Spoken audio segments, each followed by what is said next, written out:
ఉసిరి పచ్చడికి కావాల్సిన పదార్థాలు: హాఫ్ కేజీ ఉసిరికాయలు, 3 పెద్ద సైజు నిమ్మకాయలు, పచ్చిమిర్చి చీలికలు, ఉప్పు తగినంత, ఆవాలు, జీలకర్ర, మెంతులు 1 టీ స్పూన్, నువ్వులు 100 గ్రాములు.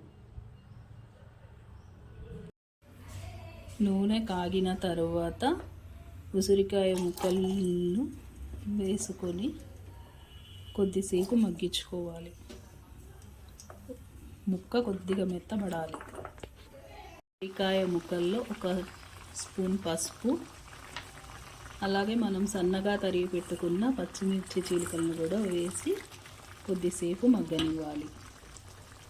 కొన్ని పచ్చిమిర్చిని కూడా మిక్సీకి వేస్తున్నాండి. అందులో చట్నీకి సరిపడంత ఉప్పు వేస్తున్నాను.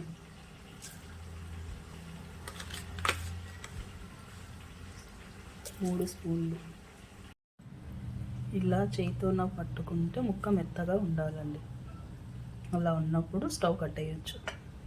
మనం మిక్సీకి వేసుకున్న పచ్చిమిర్చి పేస్ట్ కూడా ఇందులో కలపాలి. ఇలా పేస్ట్ వేసిన తర్వాత కొద్దిసేపు మగ్గనివ్వాలి. దీంట్లో నువ్వుల పొడి, మనం గ్రైండర్ చేసి పెట్టుకున్న నువ్వుల పొడి, జీలకర్ర, మెంతు పొడి, ఆవాల పొడి 3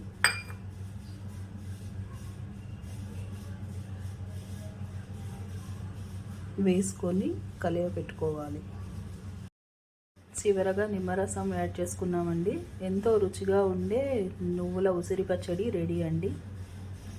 నచ్చితే కనుక మా ఛానల్కి ఒక లైక్ కొట్టండి, ప్లస్ షేర్ చేయండి, సబ్స్క్రైబ్ చేసుకోండి.